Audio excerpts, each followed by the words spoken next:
Hey, welcome back to the Behind the Wealth Show. This is Roger Abel here with Elias Randel. Welcome back, Elias. You're the regular co-host of the show with me. I am the co-host. Thanks for having me on the show again. I appreciate that. So wild markets this week. I'd say since COVID, we haven't seen anything quite as volatile or as dramatic as the last couple of weeks that we've seen. And the big news, I think, beyond just stock market selling off and bond market, entering a bear market for some of the bonds, is the crypto world. And we've talked about this a long time, but there has been a lot of pain in the crypto world. In fact, Bitcoin traded down to $26,000 overnight. It only hit that overnight. I happened to wake up at 2 o'clock in the morning one night and I saw the price. I think I texted it to you.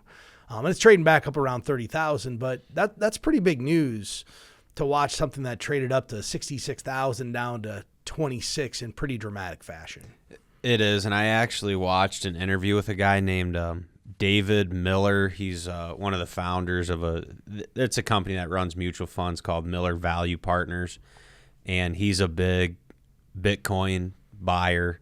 He was wearing the Bitcoin hat in his interview, and he was addressing the volatility and just the volatile nature of Bitcoin in general. And I think he said something like he's experienced 10 corrections of 50% since he's been buying it. And then I think 3 or 4 of 80%. This was like his third 80% correction or something. But I think the point was, for him, you have to be able, and this is a good lesson right now for people, you have to be able to stomach that kind of volatility if you're going to put money into a speculative asset like crypto. And that's something that you should think about before you put your money in. The people who are, it's at 65,000, I can't miss out, I'm going to invest money in it. Well, how are you reacting now? Because if you're truly convicted, you should be buying more if you really believe in it when you have a big correction. But if you got scared and sold and just took your loss, it might be time to just kind of take your hat out of that ring and don't get back into that market. It's really similar to what we tell people about investing in equities. You're either in or you're out. It's not both. You don't get to try to get in and out. And we have the chart of missing the best days in the market. And I think if you miss the best 5 days in the market over the last 20 years, it took your average rate of return from 9.5 to, I want to say it was like 7% each year. And the 5 best days all happened, or 5 of the best days happened during a 4-month window in 2008 when the financial crisis got really bad. So I think it's really similar to what you're telling people about cryptocurrency. If you're in, you're in. If you're out, you're out. You can't try to trade it and play around. It's just too volatile. And some people, even though they may want that to be part of their investment portfolio, they want that speculative asset, maybe they just don't have the risk tolerance for it. Everybody has the risk tolerance when it goes from 19,000 to 66. When it goes up, no one ever calls and says, man, it's up 100%. Should I sell? No. Yes. I never want to sell them. But boy, it goes down 10 or 15%. And all of a sudden our risk tolerance changes a little bit. And, I think another thing about the crypto world that people should start to think about is, where are you actually storing your cryptocurrency? And this really came to light earlier this week. Coinbase made a disclosure on their 10Q about how they hold crypto assets, and basically said if they were to become insolvent, the client's crypto would become an asset of Coinbase, thus subject to the creditors. And people don't realize it. They think they own that. They own part of their trading in Coinbase. And it goes back to what our Bitcoin friend told us. You need to put it into cold storage and get it on a wallet, so you physically own this Bitcoin. Right, and that's another point with consumers and investors. If you say that to someone, hey, you should be storing this in your own cold storage wallet, and they're buying Bitcoin and they say, well, what is that? Well, that's to me, that would be a clear sign that you have not done any research on Bitcoin, how to store it properly. And, Coinbase going bankrupt, it could happen. It probably won't happen. But just not knowing that they would actually then own your asset and it's subject to the creditors when you can store that Bitcoin yourself. So that's another nuance that if you're going to decide to be in this market, then you should do the due diligence of understanding how to own it properly so it can't be confiscated from you. So Adam Levitin, he's a Georgetown law professor who studies bankruptcy and examined the scenario of this exact thing happening. One of the exchanges actually filing for creditor protection. And he was asked, so what happens if to a customer if an exchange files bankruptcy? And he said, I think it ends very badly for the customers. You can probably take his word for it. He's an expert on that. He's an expert. Yeah. And it goes back to people are purchasing this not only through an exchange they don't understand, but they don't understand what they're buying. The great example this week are stablecoins. Stablecoins are supposed to be pegged to the dollar, $1 per stablecoin. Well, Terracoin, which is a stablecoin, is now trading at 12 cents. It's down 80 in 24 hours. I'm looking at the chart live here. This is the 13th of May. It's down 70.87% in the last 24 hours. So let me ask every single listener, every viewer out there.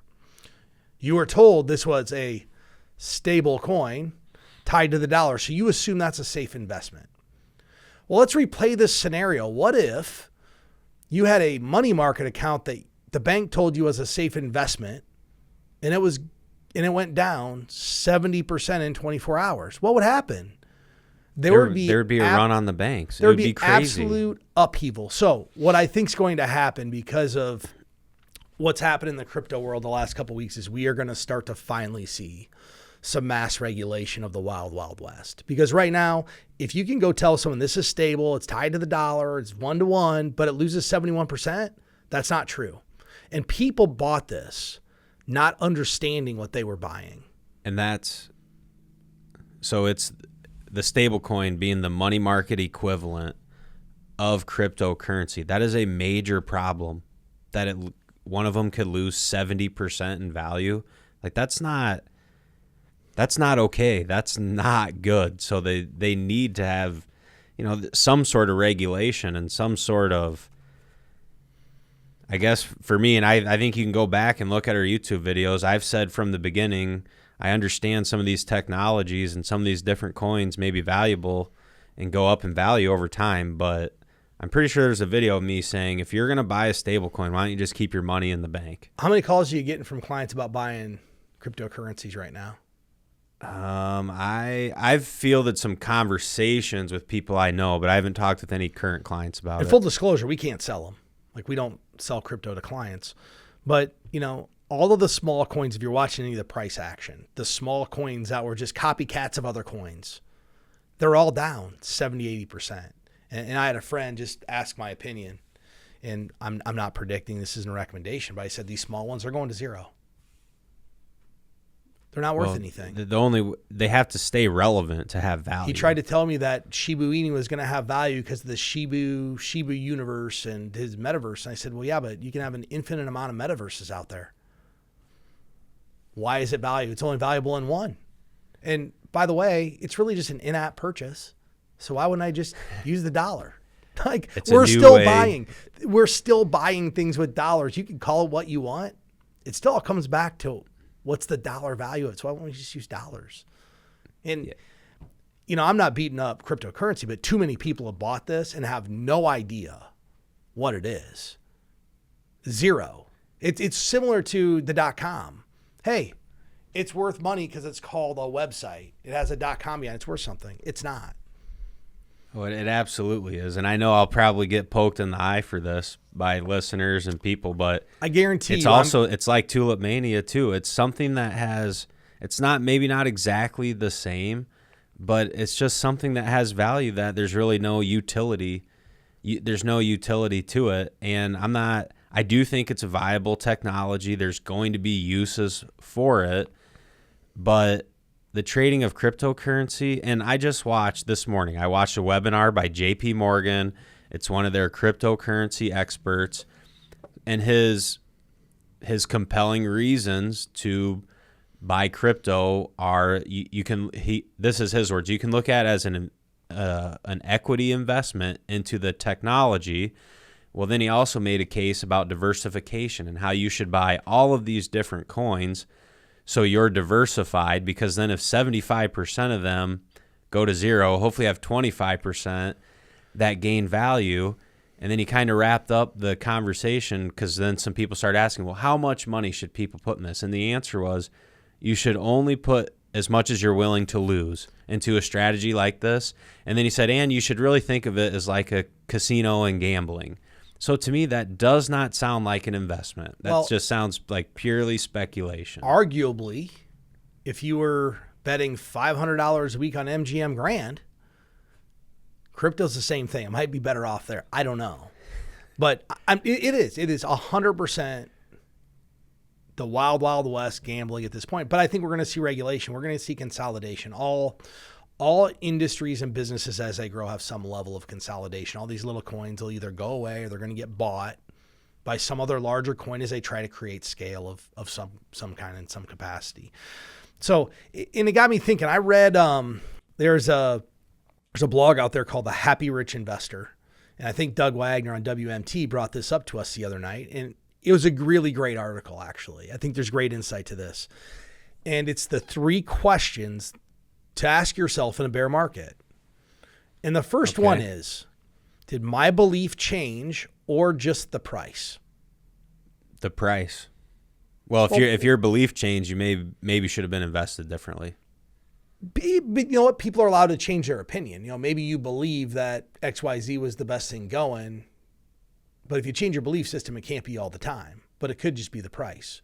And I played this scenario back with some clients. I did a workshop last night and said, 12 months ago, if I would have told you you could buy the S&P 500 at 3,800 points, and I don't know it was trading 12 months ago, but it was in the 4,000s, how much money would you have given me? You know what the answer was? All of it. Because they knew they were buying at a lower price. Well, what's different today?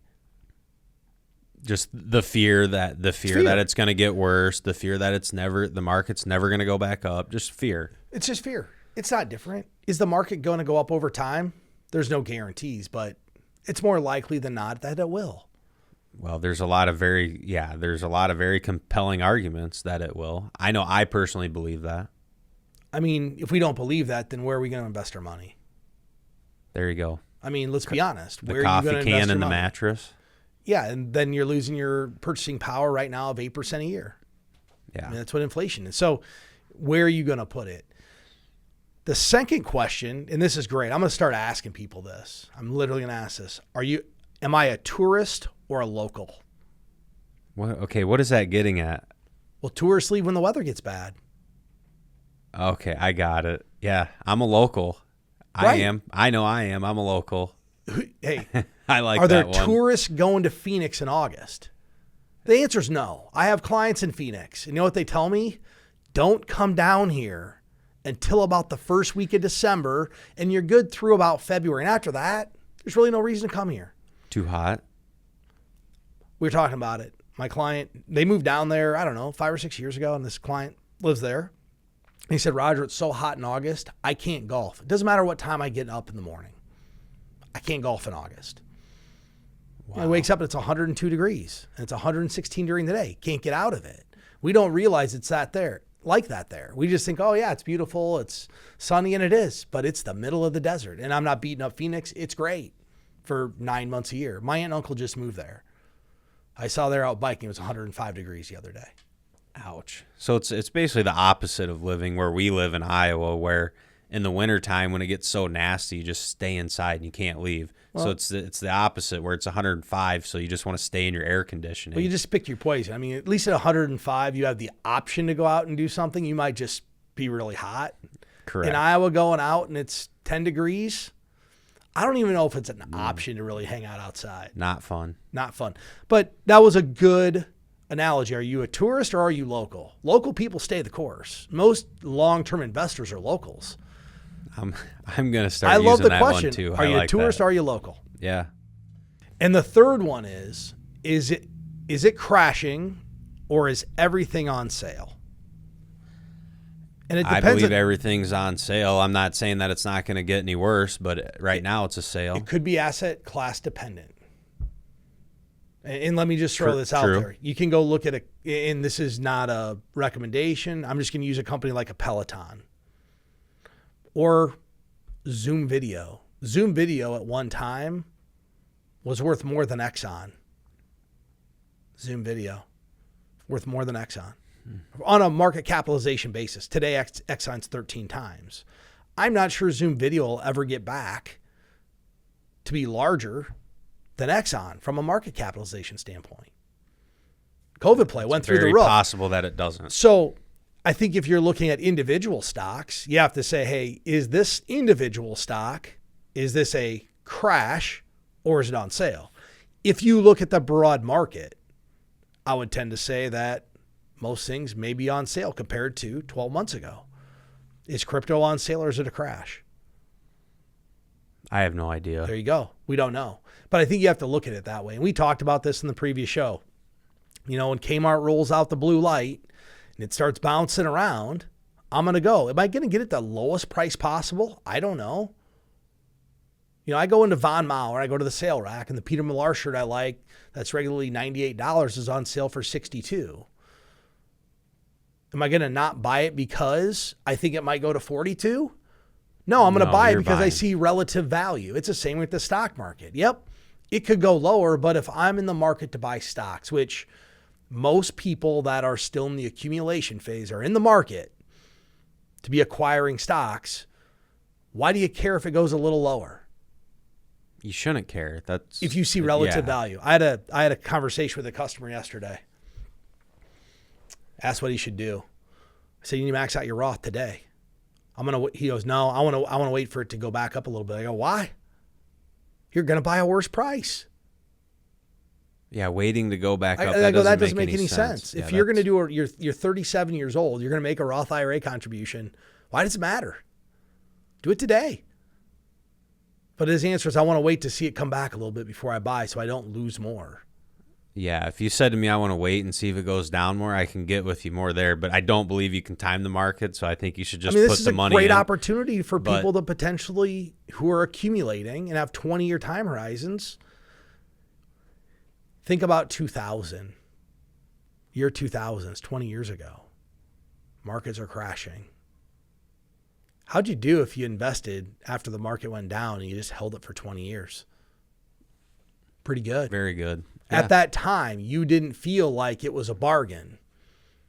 20 years ago, when people bought and the market's down 25%, they did not feel like it was a bargain at that time.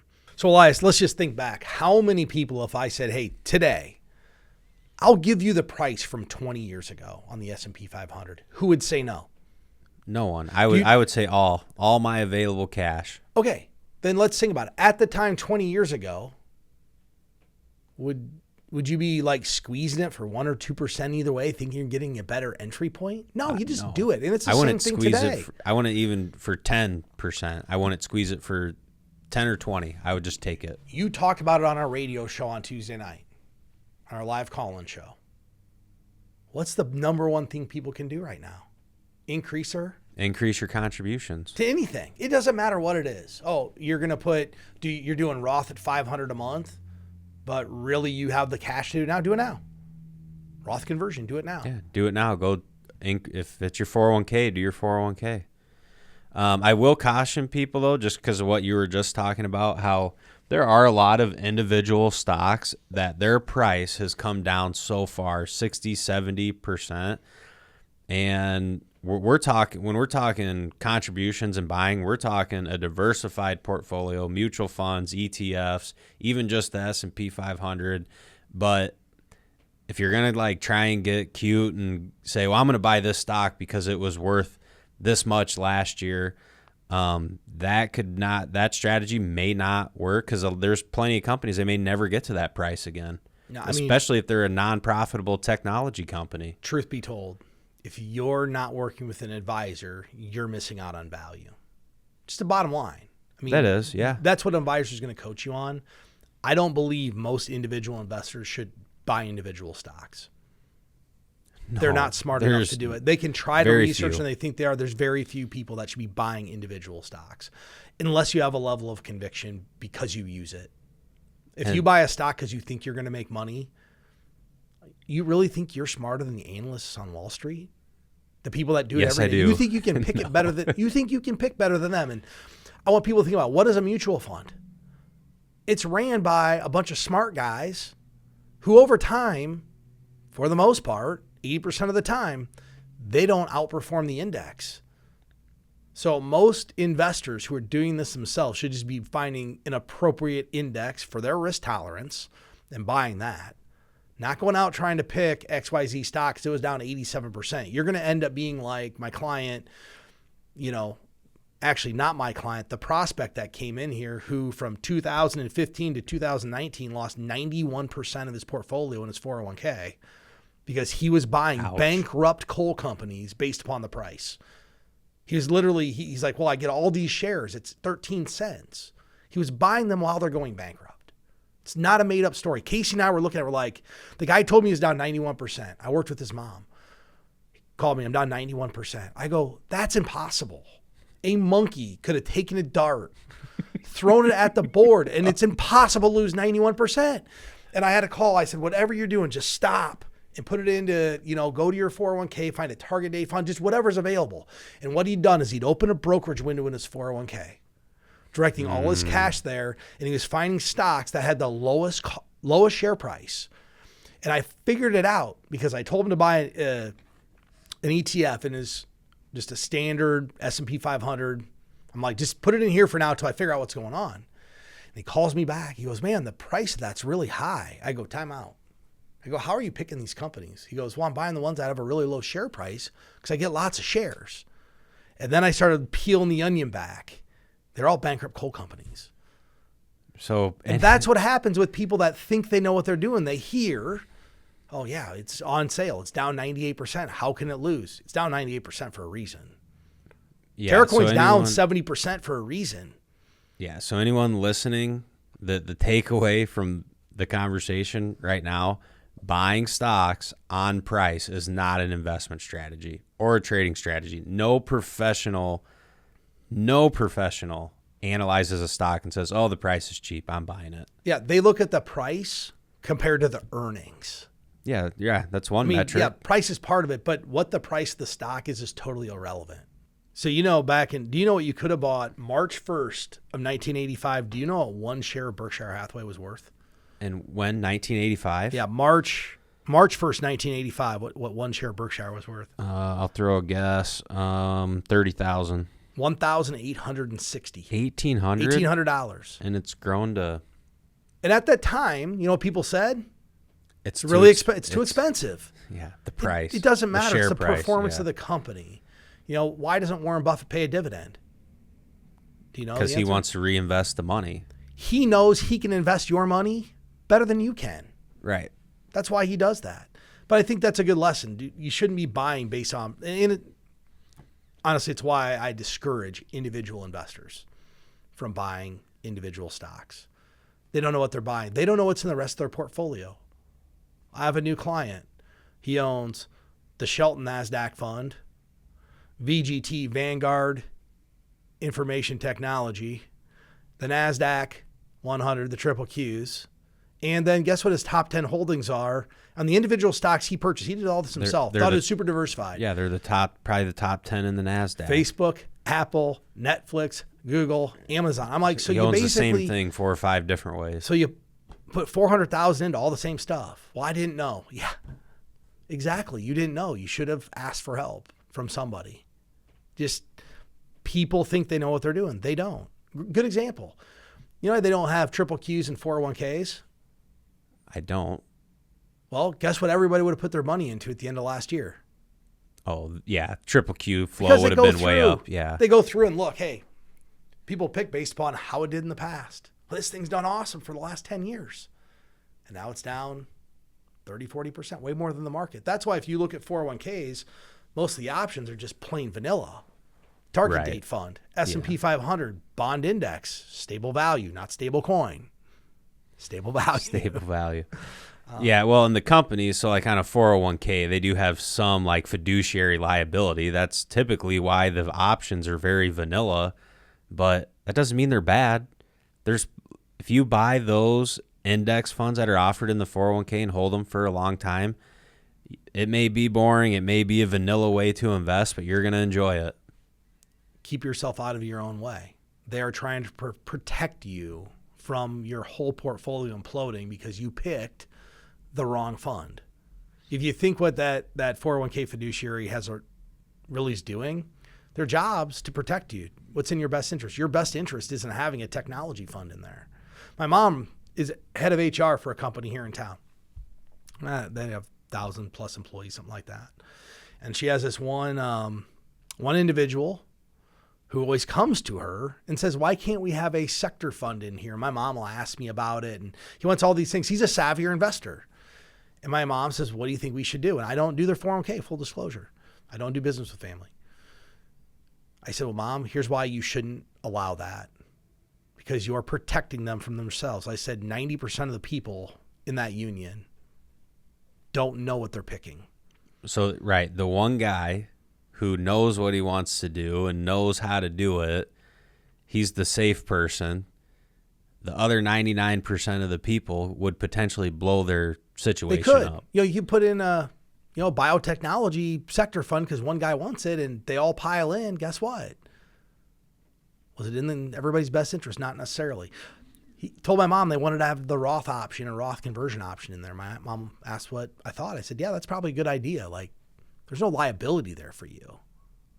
But you can't have sector funds in here. I said, keep it plain vanilla. Just give them like 5 options. And there's a company in town. Their 401k just switched from Fidelity to Elias. Nobody likes it. No one likes Elias. They all complain about it, right? Well, Fidelity was so much better. No, it was the same. Elias actually has more options. They just don't know how to unlock them. Right. They don't know how to move it to the brokerage window. You got it. And that's how they want it. We're going to give you access to everything you want, but if you want to go to that world, you're leaving our fiduciary capacity. That is a good point. I actually haven't thought about it. Why is it so hard to find the little button for their brokerage window? That's why, because they don't want you to find it. They don't want you to find it. They're going to give you the option, but they don't want to make it easy. Right. Here's your 5 options. These are the ones that'll be safer for you long term. So, well, and most likely they will be. And the options in there, people will be successful buying those. Just buy a lot of them and hold them. It'll work. If you sit down and do a financial plan, figure out what the right asset allocation is, and buy boring investments that meet that investment mandate, more than likely you'll be highly successful. Yeah, it goes back to the Fidelity study. We talked about it last night at the workshop, the Fidelity study. Why people outperform the market. 2 common themes. They died or they forgot they had the account. They just stayed out of their own way. They didn't try to be a tourist. They were a local. Very local. The accounts never even got logged into.